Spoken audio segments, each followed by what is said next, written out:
নমস্কার বন্ধুরা, আজকে আমরা আমাদের প্রথম ক্লাস শুরু করতে চলেছি। সেটা হচ্ছে পদার্থ এবং তার অবস্থা। ঠিক আছে, এটি রসায়ন বিজ্ঞানের প্রথম চ্যাপ্টার যেটা আমরা শুরু করতে চলেছি। এই যে আমরা সিরিজটা শুরু করছি সায়েন্সের, এই সিরিজের যে ভিডিওগুলো আসবে, সেই ভিডিওগুলো কিন্তু তোমরা গুরুত্বপূর্ণভাবে নিও। কারণ হচ্ছে যে আসন্ন যে রেলের পরীক্ষাগুলো আসছে, সেখানে কিন্তু সায়েন্সের পোর্শনটা যে খুবই ইম্পর্টেন্ট সেটা আমরা সকলেই জানি। তাই সায়েন্সের যে পোর্শনটা ইম্পর্টেন্স সেটার উপর ভিত্তি করেই আমি এই সিরিজটা শুরু করতে চলেছি, যেখানে কিন্তু টু দ্য পয়েন্ট আমরা আলোচনা করব এবং যেটা এক্সাম ওরিয়েন্টেড হবে। ঠিক আছে, এক্সাম ওরিয়েন্টেড এবং টু দ্য পয়েন্ট আমরা আলোচনা করব। আর প্রত্যেকটি ক্লাস ফিজিক্স, কেমিস্ট্রি এবং বায়োলজি আর পরিবেশ, এই টোটালটা আমি কমপ্লিট করানোর চেষ্টা করব। ঠিক আছে, তা আজকে আমরা প্রথম যেটা শুরু করতে চলেছি কেমিস্ট্রি থেকে। কেমিস্ট্রির আজকে প্রথম চ্যাপ্টার আমরা শুরু করব পদার্থ তার অবস্থা। ঠিক আছে, তা তোমরা একটু মনোযোগ সহকারে ভিডিওগুলো দেখো। আর ভিডিওর শেষে তোমরা সবাই কিন্তু আমার টেলিগ্রাম চ্যানেলে যুক্ত হয়ে সেইখানে প্রত্যেক দিনকার টপিক ওয়াইজ, আজকে আমি পদার্থ তার অবস্থা পড়াচ্ছি, তার আজকে আমি পদার্থ তার অবস্থা সম্পর্কে একটা মক টেস্ট দেবো। ঠিক আছে, সেইটা তোমরা ভিডিওটা দেখার পর সেই মক টেস্টটা তোমরা কিন্তু টেলিগ্রামে যুক্ত হয়ে সবাই ওই মক টেস্টটা অ্যাটেম্প করো। টেলিগ্রামের যে লিঙ্ক সেটি আমি আমার ইউটিউব চ্যানেলে যে অ্যাবাউট সেকশন আছে সেখানে গেলে তোমরা পেয়ে যাবে। ঠিক আছে, চলো তাহলে শুরু করা যাক। পদার্থ ও তার অবস্থা। পদার্থ বলতে তাহলে আমরা কী বুঝি সেটা প্রথমে আমরা আলোচনা করব। পদার্থ বলতে আমরা বুঝি যা ইন্দ্রিয় গ্রাহ্য, যার কিছুটা ভর আছে এবং যা আয়তন দখল করে থাকে, তাকে আমরা পদার্থ বলি। ঠিক আছে, তাহলে পদার্থ হচ্ছে এমন একটা জিনিস যা ইন্দ্রিয় গ্রাহ্য, যা চোখে দেখা যাবে, যার ভর থাকবে আর যা কিছুটা স্থান দখল করে থাকবে, সেটাকে আমরা পদার্থ বলছি। ঠিক আছে, তাহলে পদার্থকে আমরা দুই ভাগে শ্রেণী বিভাগ করতে পারি। একটি হচ্ছে রাসায়নিক শ্রেণী বিভাগ আর একটা হচ্ছে ভৌত শ্রেণী বিভাগ। ঠিক আছে, চলো আমরা শ্রেণী বিভাগগুলো দেখে নিই। ঠিক আছে, তা পদার্থকে আমরা সাধারণত দুই ভাগে ভাগ করছি, ভৌত শ্রেণী বিভাগ এবং রাসায়নিক শ্রেণী বিভাগ। ভৌত শ্রেণী বিভাগে আমরা পদার্থকে তিনটে ভাগে ভাগ করছি, কঠিন পদার্থ, তরল পদার্থ এবং গ্যাসীয় পদার্থ। এবং রাসায়নিক শ্রেণী বিভাগে বিশুদ্ধ এবং মিশ্র পদার্থ। আমরা আবার কঠিন পদার্থকে দুই ভাগে ভাগ করতে পারি, একটা হচ্ছে ক্রিস্টালাইন কঠিন পদার্থ, একটা হচ্ছে অ্যামারফাস কঠিন পদার্থ। ক্রিস্টালাইন মানে হচ্ছে কেলাসাকার আর অ্যামারফাস হচ্ছে অনিয়তাকার। ঠিক আছে, রাসায়নিক শ্রেণী বিভাগের ক্ষেত্রে বিশুদ্ধ এবং মিশ্র দুই ভাগে ভাগ করছি। বিশুদ্ধতে আবার মৌল আর যৌগ দুই ভাগে ভাগ করছি। মৌল পদার্থকে আবার তিন ভাগে ভাগ করা যায়, মেটাল, নন মেটাল এবং মেটালয়েডস। ঠিক আছে, আর মিশ্র পদার্থে সমসত্ব মিশ্রণ এবং অসমসত্ব মিশ্রণ। যৌগ পদার্থকে আমরা দুই ভাগে ভাগ করতে পারি, অর্গানিক এবং ইনঅর্গানিক। আমরা একে একে করে এই সম্পূর্ণ বিষয়টিকে বিস্তারে পড়ব। ঠিক আছে, তোমাদেরকে বলে রাখি যে পদার্থকে আমরা ভৌত শ্রেণীবিভাগ যখন দেখছি যে তিন ভাগে ভাগ করছি, কঠিন, তরল এবং গ্যাসীয়, এই ক্ষেত্রে একটা জিনিস তোমরা নোট করে রাখতে পারো যে বর্তমানে আমরা 5টি অবস্থার পদার্থ সম্বন্ধে খোঁজ পেয়েছি, যেটা কঠিন, তরল, গ্যাসীয়, প্লাজমা এবং বোস আইনস্টাইন কনডেনসেট অবস্থা। ঠিক আছে, তাই পরীক্ষা যদি কোয়েশ্চেন দেয় বর্তমানে কত রকম অবস্থার পদার্থের আমরা খোঁজ পেয়েছি, তাহলে উত্তর হবে কিন্তু 5টা, কঠিন, তরল, গ্যাসীয়, প্লাজমা আর বোস আইনস্টাইন কনডেনসেট। ঠিক আছে, তাহলে এবার একে একে আমরা যে জিনিসগুলো আছে বিস্তারে আলোচনা করব। ঠিক আছে, চলো শুরু করি। আচ্ছা, আমরা পদার্থের শ্রেণীবিভাগগুলো দেখার আগে আর একটা জিনিস আলোচনা করে নিই যে আমাদের যারা পুরানো ফিলোসফার ছিলেন তারা বলেছিলেন যে আমাদের পৃথিবীতে যত রকম লিভিং এবং নন লিভিং জিনিসগুলো আছে সেগুলি মোট 5টি তত্ত্ব দ্বারা গঠিত। সেই 5টি তত্ত্ব কী কী? বায়ু, পৃথিবী, অগ্নি, আকাশ এবং জল। পরীক্ষায় এমন করে কোশ্চেন দিতে পারে যে নিম্নলিখিত কোনটি পঞ্চতত্ত্বের মধ্যে পড়ে না। হয়তো 3টে দিয়ে দিল, বায়ু, পৃথিবী, অগ্নি, আর দিয়ে দিল কোনো একটা অপশান ধরো দিয়ে দিল কঠিন পদার্থ।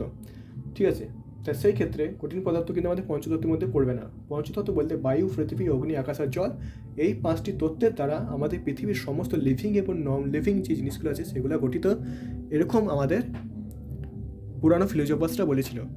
ঠিক আছে, আচ্ছা, আমরা জানি যে কঠিন পদার্থের যে কণাগুলি থাকে সেগুলো পরস্পরের সঙ্গে তীব্র আকর্ষণ বল দ্বারা কিন্তু ঘন সন্নিবিষ্ট অবস্থা থাকে আর সেগুলি প্রপারলি অ্যারেঞ্জ থাকে। ঠিক আছে, মানে তোমরা এই সাইড থেকে দেখে বলতে পারবে যে পিছনের সাইডগুলো কীরকম, মানে কঠিন পদার্থের কণাগুলি কীভাবে থাকতে পারে মাইক্রোস্কোপিক লেভেলে বলে দিতে পারবে।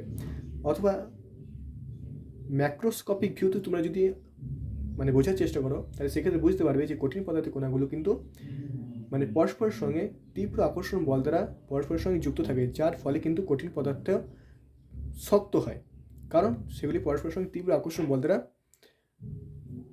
মানে পরস্পরকে আকর্ষণ করে রাখে। তরল পদার্থ কিন্তু সেরকম হয় না। তরল পদার্থের কণাগুলি কিন্তু কঠিন পদার্থের তুলনায় পরস্পর থেকে বিচ্ছিন্ন অবস্থা থাকে, মানে এদের মধ্যে কিছু কণাগুলির বল এদের তুলনায় কম। আবার গ্যাসের ক্ষেত্রে কি, গ্যাসের এই যে কণাগুলির মধ্যে আকর্ষণ সেটা আবার তরলের পদার্থ থেকেও কম। কিন্তু এই ক্ষেত্রে তোমাদের একটা কথা মনে রাখতে হবে যে এখানকার যে কণাগুলি থাকে এদের এনার্জি তরল পদার্থের এনার্জি থেকে কিন্তু কম। মানে হচ্ছে তরল পদার্থগুলি বেশি এনার্জেটিক হয় আর গ্যাসীয় পদার্থের কণাগুলি আরও বেশি এনার্জেটিক হয়। কারণ হচ্ছে কঠিন পদার্থগুলি পরস্পরের সঙ্গে লেগে থাকে, কঠিন পদার্থগুলি যেহেতু পরস্পরের সঙ্গে লেগে থাকে তাই এরা বেশি চলাফেরা করার যে এনার্জি সেটা কিন্তু পায় না। কিন্তু তরল পদার্থগুলি কিন্তু পরস্পরের সঙ্গে একটু সামান্য বিচ্ছিন্ন অবস্থা থাকে কঠিনের তুলনায়, তাই কিন্তু এরা বেশি এনার্জেটিক, আর গ্যাসীয় পদার্থগুলো কিন্তু আরও বেশি এনার্জেটিক হয়। তা এই যে কণাগুলি পরস্পরের সঙ্গে যে এভাবে লেগে আছে এই বলটাকে কি বলা হয়? এই বলটাকে বলা হয় intermolecular force. Intermolecular force, intermolecular force. এটির সঙ্গে আরেকটা জিনিস তোমাদেরকে উল্লেখ করে দিই, আরেক ধরনের ফোর্স হয় সেটাকে বলা হয় ইন্ট্রামলিকুলার ফোর্স। ইন্ট্রা দুই ধরনের মলিকুলার ফোর্স হয়, ইন্টারমলিকুলার ফোর্স আর ইন্ট্রামলিকুলার ফোর্স। ব্যাপারটা কীরকম? ধরো যে একটা পাত্র আছে, এই পাত্রে আমার কি আছে? NaCl। এই পাত্রে সব আছে NaCl।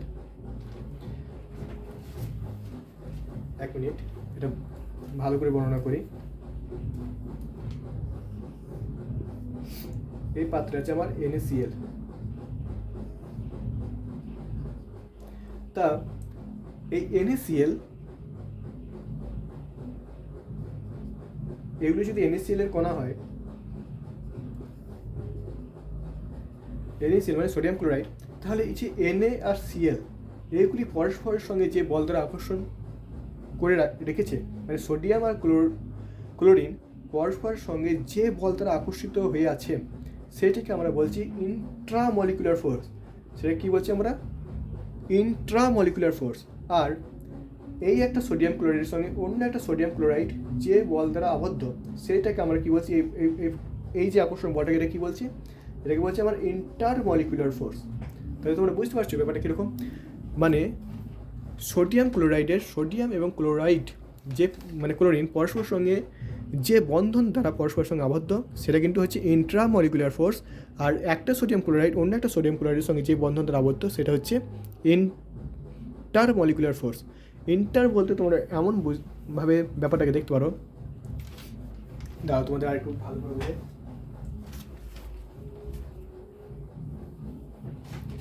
ধরো এইটা একটা কলেজ আর এইটা একটা কলেজ, বা এটা একটা স্কুল, এটা একটা স্কুল। আমি যদি একটা কম্পিটিশনের আয়োজন করি যেখানে শুধুমাত্র এই স্কুলের স্টুডেন্টগুলো অংশগ্রহণ করবে, মানে এমন একটি কম্পিটিশান যেখানে শুধুমাত্র এই স্কুলের স্টুডেন্টরাই অংশগ্রহণ করবে, তাহলে সেই কম্পিটিশানটাকে আমরা বলবো ইন্ট্রা স্কুল কম্পিটিশান। এটা কি বলবো আমরা? Intra school competition.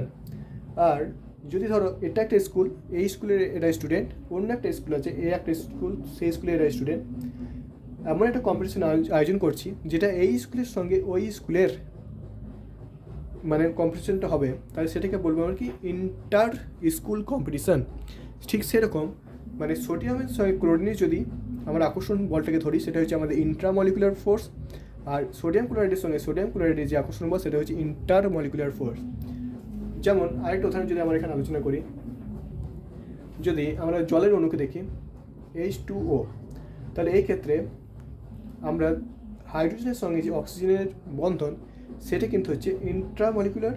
আবার এই H2ওর সঙ্গে যদি অন্য একটা H2O বন্ধন যুক্ত হয় তাহলে এরা যে বন্ধন দ্বারা আবদ্ধ থাকবে সেটা হচ্ছে ইন্টারমলিকুলার ফোর্স। ঠিক আছে, ক্লিয়ার? এবার আমরা কঠিন পদার্থের যে দুটো ভাগ বলেছিলাম সেই দুটো নিয়ে আলোচনা করবো। একটা হচ্ছে ক্রিস্টালাইন সলিড আর একটা হচ্ছে অ্যামারফাস সলিড। এই ক্রিস্টালাইন সলিডের যে যে কণাগুলি হয় সেগুলো কিন্তু একটি নির্দিষ্ট একটা অ্যারেঞ্জমেন্ট থাকে। ধরো যদি এটা একটা ধাতব পাত হয়, সেক্ষেত্রে এদের যে অ্যারেঞ্জমেন্টগুলো থাকবে কণার মানে প্রপার ওয়েতে থাকে, যেটা আমরা জানি যে সলিড পদার্থ বা কঠিন পদার্থের একটা বৈশিষ্ট্য। ঠিক আছে, সেই জন্য আমরা ক্রিস্টালাইন যে সলিড সেটাকে আমরা আগে পারফেক্ট সলিড বলি। ক্রিস্টালাইন সলিডকে তাহলে আমরা কী বলি? Perfect solid. কেন? কারণ তাদের যে কণাগুলির অ্যারেঞ্জমেন্ট সেগুলো প্রপার ওয়েতে থাকে। আর অ্যামারফাস সলিডের ক্ষেত্রে কিন্তু সেরকম হয় না। অ্যামারফাস সলিডে কেন হয় না এরকম? কারণ যদি আমরা এদের অ্যারেঞ্জমেন্টটা দেখি, এদের অ্যারেঞ্জমেন্ট কিন্তু অনিয়তাকার। অনিয়তাকার মানে কি? এখানে পরপর যদি দেখা যায় হয়তো একটি পার্ট পরপর অ্যারেঞ্জ করা আছে, কিন্তু অন্য পার্টটা বা দেখা গেলো উল্টো পাল্টাভাবে অ্যারেঞ্জড। ঠিক আছে, উল্টো পাল্টাভাবে অ্যারেঞ্জড মানে হচ্ছে এদের একটা নির্দিষ্ট অ্যারেঞ্জমেন্ট নেই। অ্যামারফাস সলিডের ক্ষেত্রে নির্দিষ্ট অ্যারেঞ্জমেন্ট থাকে না, কিন্তু ক্রিস্টালাইন সলিডের ক্ষেত্রে নির্দিষ্ট অ্যারেঞ্জমেন্ট থাকে, মানে একটা প্রপার ওয়েতে থাকে। সেই জন্য আমরা ক্রিস্টালাইন সলিডকে পারফেক্ট সলিড বলি, আর অ্যামারফাস সলিড যেটাকে বলে সেটাকে সিউডো সলিড বলা হয়। সিউডো সলিড বলা হয়, সিউডো সলিড। সিউডো সলিড মানে হচ্ছে এরা প্রপার সলিড নয়। যেমন উদাহরণ কি? উদাহরণ হচ্ছে কি গ্লাস। আর ক্রিস্টালাইন সলিডের ক্ষেত্রে আমরা সমস্ত ধাতব পদার্থের ক্ষেত্রে আমরা উল্লেখ করতে পারি, যেমন হচ্ছে লোহা, গোল্ড, সমস্ত কিন্তু হচ্ছে ক্রিস্টালাইন সলিড। কিন্তু অ্যামারফাস সলিডের ক্ষেত্রে কিন্তু যেহেতু ওদের আকৃতি আকারটা অনিয়তাকার, সেই জন্য ওদেরকে সিউডো সলিড বলা হয়। যেমন আমাদের উদাহরণ হচ্ছে গ্লাস। ঠিক আছে,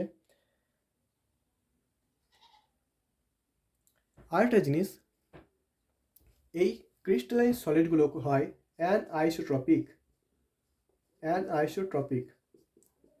আর অ্যামারফাস সলিডগুলো হয় আইসোট্রপিক। কেন হয় সেটা আমি বলছি। আসলে তোমরা যদি দেখো যে আমরা ক্রিস্টালাইন সলিডকে অ্যানাইসোট্রপিক সলিড এই কারণে বলছি, কারণ হচ্ছে বিভিন্ন যে বৈশিষ্ট্যগুলো, যেমন হচ্ছে রিফ্র্যাক্টিভ ইন্ডেক্স, তারপর ইলেকট্রিক রেজিস্ট্যান্স, এই পদার্থের ক্ষেত্রে সব বিন্দুতে সমান হয় না। মানে আমি বলতে চাইছি, ধরো এটা একটা টেবিল, এই টেবিলে আমরা যদি এখান দিয়ে লাইটের আলো ফেলি, তাহলে এর রিফ্লেকটিভ ইন্ডেক্স আলাদা হবে, আর এদিক দিয়ে ফেললে এর রিফ্লেকটিভ ইন্ডেক্স আলাদা হবে।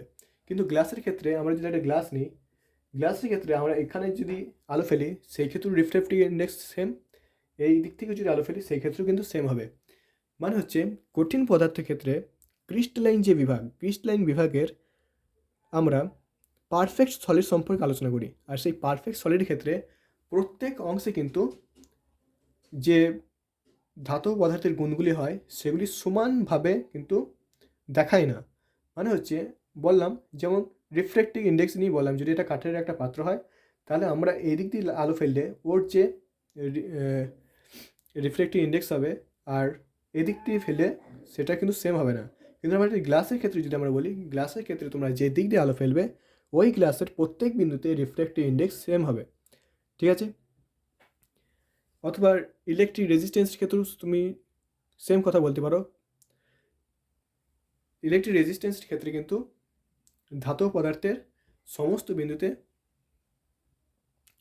মানে ক্রিস্টালাইন পদার্থের সমস্ত বিন্দুতে যেরকম হয়, গ্লাসের ক্ষেত্রে কিন্তু তা হয় না। গ্লাসের ক্ষেত্রে একটি নির্দিষ্ট ওয়েতে আমরা পাই। ঠিক আছে, তাই অ্যামারফাস সলিডগুলোকে আমরা বলি আইসোট্রপিক, আর ক্রিস্টালাইন সলিডগুলোকে বলি অ্যানাইসোট্রপিক। আচ্ছা, ক্রিস্টালাইন সলিড ক্ষেত্রে আরেকটা যেটা বৈশিষ্ট্য হচ্ছে এদের একটি নির্দিষ্ট গলনাঙ্ক, স্ফুটনাঙ্ক, হিমাঙ্ক থাকে। মানে হচ্ছে এদের নির্দিষ্ট মানে ফিক্সড হিমাঙ্ক, গলনাঙ্ক, স্ফুটনাঙ্ক থাকবে, কিন্তু অ্যামারফাস সলিডের ক্ষেত্রে কিন্তু তা থাকবে না। যেমন যদি আমরা গ্লাসের ক্ষেত্রেই বলি, গ্লাসের ক্ষেত্রে যদি আমরা বলি যে গ্লাসের স্ফুটনাঙ্ক কত, তো সেই ক্ষেত্রে আমরা জানি যে গ্লাসের স্ফুটনাঙ্ক একটা রেঞ্জ হয়, মানে 1400 ডিগ্রি থেকে 1600 ডিগ্রি সেলসিয়াস একটা রেঞ্জ হয়। কিন্তু আমরা জানি যে বিভিন্ন ধাতব পদার্থে কিন্তু একটি নির্দিষ্ট মানে পিন পয়েন্ট মানে তাপমাত্রা থাকে, সেখানে কিন্তু ওটা মানে ফুটতে শুরু করে বা গলতে শুরু করে বলতে পারো। কিন্তু অ্যামারফাস সলিডের ক্ষেত্রে কি তা হয় না। অ্যামারফাস সলিড কী হয়, তাদের একটা রেঞ্জে আমরা তাদের টেম্পারেচার, গলনাঙ্ক বা স্ফুটনাঙ্কের আমরা আলোচনা করি। কিন্তু ক্রিস্টালাইন সলিডের ক্ষেত্রে ওটা একটা পিন পয়েন্ট আমরা তাপমাত্রা পাই, যেখান থেকে ওটা গলতে শুরু করে। ঠিক আছে, এটা একটা বৈশিষ্ট্য গেল। আরেকটা জিনিস তোমরা এখানে লিখে রাখো বা জেনে রাখো যে গ্লাসকে কিন্তু আমরা সুপার কুল লিকুইড বলি। সুপার কুল লিকুইড কারণ হচ্ছে আমরা যখন একটা ক্রিস্টালাইন সলিডকে তাপমাত্রা দেবো, তখন কিন্তু এর প্রত্যেকটা বিন্দু সমানভাবে তাপমাত্রা পাবে এবং সমানভাবে গলবে। কিন্তু সলিডের ক্ষেত্রে কী হয়, যদি ধরো আমরা এই দিক দিয়ে একটা তাপমাত্রা দিচ্ছি, এখান থেকেও তাপমাত্রা দিচ্ছি সেম তাপমাত্রা, আর ক্রিস্টালাইনের ক্ষেত্রে আমরা সেম তাপমাত্রা দিচ্ছি সব দিকে। ক্রিস্টালাইন সলিডের ক্ষেত্রে কী হবে, যেহেতু এদের একটা নির্দিষ্ট অ্যারেঞ্জমেন্ট আছে, তাই এদের প্রত্যেকটা বিন্দু একটি সমানভাবে উত্তপ্ত হবে। কিন্তু এদের নির্দিষ্ট কোনো অ্যারেঞ্জমেন্ট নেই। যেহেতু এদের নির্দিষ্ট কোনো অ্যারেঞ্জমেন্ট নেই, এরা অ্যামারফাস সলিড, সেই জন্য আমাদের এই অংশটা গলবে পরে, আর এই অংশটা কিন্তু তাড়াতাড়ি গলে যাবে। কারণ হচ্ছে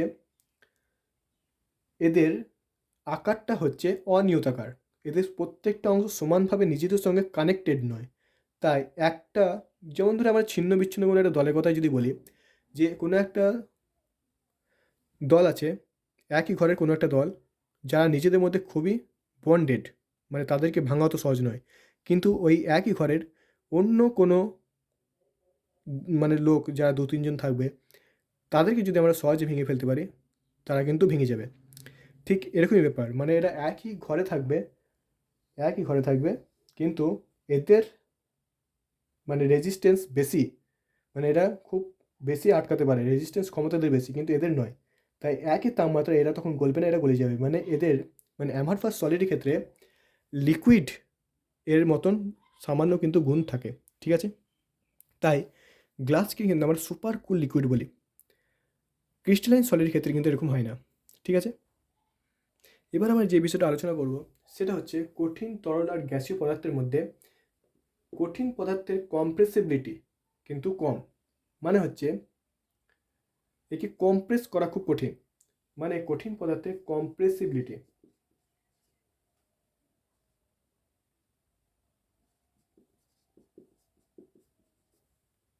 কিন্তু কম, কার তুলনায় তরলের থেকে কম। তরল পদার্থের কম্প্রেসিবিলিটি কিন্তু আবার গ্যাসের পদার্থই কম। মানে সব থেকে বেশি কম্প্রেসিবিলিটি কার, সব থেকে বেশি কম্প্রেসিবিলিটি কিন্তু গ্যাসের। ঠিক আছে, কারণ আমরা ধরো একটা পাত্র আছে, এই পাত্রতে আমরা অনেক পরিমাণ আয়তনের গ্যাসকে কিন্তু কম্প্রেস করে এই পাত্রে আমরা ভরতে পারবো। যেমন আমাদের সিএনজি যেমন হয়, সিএনজি মানে কি, কম্প্রেসড ন্যাচারাল গ্যাস। ঠিক আছে, এই কম্প্রেসড ন্যাচারাল গ্যাস কেন বলা হচ্ছে, কারণ হচ্ছে কম্প্রেস মানে গ্যাসকে প্রচুর পরিমাণে কম্প্রেস করে অনেক বেশি আয়তনের গ্যাসকে কিন্তু আমরা পাত্রে ভরতে পারি। কিন্তু কঠিন পদার্থের ক্ষেত্রে তেমন নয়, তরল পদার্থে কিন্তু আমরা একটা লিমিট পর্যন্তই মানে ভরতে পারবো। সেই জন্য গ্যাসীয় পদার্থের কম্প্রেসিবিলিটি কিন্তু সব থেকে বেশি হয় কঠিন বা তরল থেকে। কঠিন পদার্থের কম্প্রেসিবিলিটি সব থেকে কম হয়, আর তরল পদার্থে তার থেকে একটু বেশি হয়, কিন্তু গ্যাসীয় পদার্থের ক্ষেত্রে সব থেকে বেশি কম্প্রেসিবিলিটি হয়। ঠিক আছে, আর একটা জিনিস, থার্মাল এক্সপেনশন মানে হচ্ছে, ধরো এটা কঠিন পদার্থকে যে আমরা তাপ দিই, মানে কঠিন পদার্থকে যদি হিট দিই, সেই ক্ষেত্রে কঠিন পদার্থ যতটা এক্সপেন্স করবে, তার থেকে কিন্তু গ্যাসীয় পদার্থ বেশি এক্সপেন্ড করবে। কেন? কারণ গ্যাসীয় পদার্থের যে কণাগুলি পরস্পর থেকে অনেক দূরে দূরে থাকে, তাদেরকে ভাঙাটা খুবই সহজ। তাই যত বেশি তাপমাত্রা দেবো, তাদের মধ্যে ছোটাছুটিটা একটু বেশি বাড়বে। মানে ধরো যদি এটা একটা গ্যাসের পাত্র হয়, এখানে যদি আমরা গ্যাসের কণাগুলি থাকে, এটাকে যদি আমরা হিট দিই, তাহলে এদের যে কণাগুলি সেগুলি প্রচুর তীব্র পরিমাণে স্পিডে তারা ছুটবে, মানে এই পাত্রের মধ্যেই ছুটবে, আর তারা বেশি এক্সপেন্স হবে। ঠিক আছে, কিন্তু কঠিন পদার্থগুলি যেহেতু পরস্পর সঙ্গে একসঙ্গে লেগে থাকে, এদেরকে সরানো নড়ানো খুবই কঠিন। তাই এদেরকে কম, আমাদের কী বলতে পারি, থার্মাল এক্সপেন্সিভ বলতে পারি। মানে এদের প্রসারণ কম হয়। তাপমাত্রা প্রয়োগ করলে কঠিন পদার্থের প্রসারণ তরলের থেকে কম, আবার তরলের গ্যাসের থেকে কম, মানে গ্যাসের প্রসারণ সব থেকে বেশি হয়, তরলের তার থেকে একটু কম, আর কঠিন পদার্থের তার থেকে কম। ঠিক আছে, আবার এখানে আমরা লিখে রেখেছি প্লাজমা এবং বিইসি মানে বোস আইনস্টাইন কন্ডেনসেট, এগুলো কি সে সম্বন্ধে একটু আলোচনা করা যায়।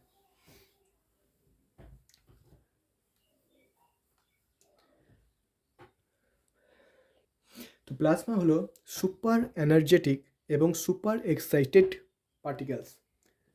সুপার এনার্জেটিক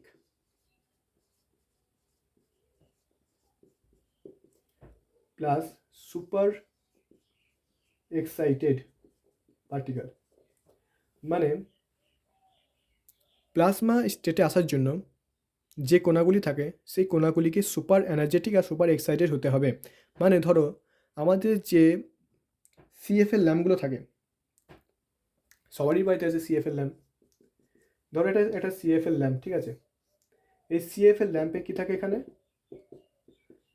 ইনার্ট গ্যাস থাকে, ইনার্ট গ্যাস থাকে। তো এই গ্যাসটাকে আমরা যদি ইলেকট্রিক সাপ্লাই করি, ধরো এই একটা সিএফএল ল্যাম্প, সিএফএল ল্যাম্পের মধ্যে দিয়ে আমরা ইলেকট্রিক সাপ্লাই করছি, এই ইলেকট্রিক সাপ্লাইয়ের ফলে এই যে কণাগুলি থাকে এগুলো সুপার এক্সাইটেড হয়ে যায়। এই সুপার এক্সাইটেড হওয়ার ফলে এরা কী করে, গ্লো করে, এরা গ্লো করা শুরু করে। যেহেতু গ্লো করে তখন কিন্তু আমরা আলোটা পাই। মানে হচ্ছে প্লাজমা এমন একটি অবস্থা যেখানে কণাগুলিকে হিট দিয়ে হোক বা ইলেকট্রিসিটি প্রোভাইড করেই হোক আমরা সুপার এনার্জেটিক আর সুপার এক্সাইটেড করে তুলি। সেই অবস্থা হচ্ছে আমাদের প্লাজমা অবস্থা। ঠিক আছে, তাহলে তোমরা বুঝতে পারলে যে প্লাজমা অবস্থাটা কি। বিইসি হচ্ছে বোস আইনস্টাইন কন্ডেনসেট। আমাদের যে সাধারণ বায়ু হয় সেই বায়ুর 1,00,000 ডেনসিটিতে আমরা যদি কোনো বাতাসকে বা বায়ুকে সুপার কুল করে, মানে আমি ডিটেলসে আরেকটু বলি,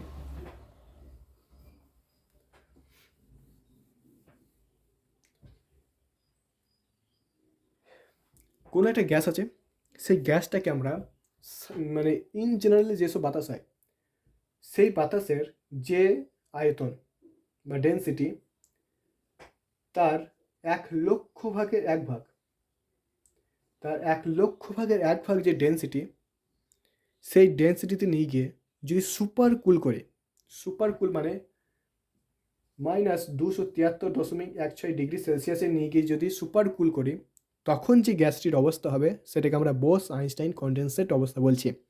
তাহলে বোস আইনস্টাইন কন্ডেনসেট অবস্থা বলতে কী বোঝায়, আমরা যদি কোনো গ্যাসকে সাধারণ বাতাসের ঘনত্বের বা ডেনসিটির 1,00,000 নিয়ে গিয়ে সেটাকে সুপার কুল করি -273.16 তাপমাত্রায়, তাহলে গ্যাসের যে অবস্থা হবে সেটাকে আমরা বোস আইনস্টাইন কন্ডেনসেট অবস্থা বলছি। ঠিক আছে, পরিষ্কার।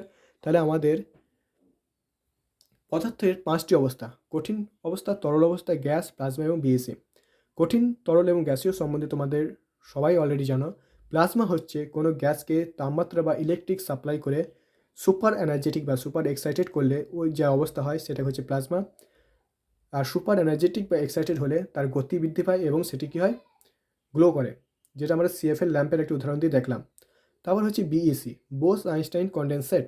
এটা হচ্ছে কোনো সাধারণ বাতাসের 1,00,000 ঘনত্বের কোনো গ্যাসকে -273.16 তাপমাত্রায় নিয়ে গিয়ে যদি সুপার কুল করা হয় তাহলে যে অবস্থাটি হবে সেটা হচ্ছে বোস আইনস্টাইন কন্ডেনসেট অবস্থা।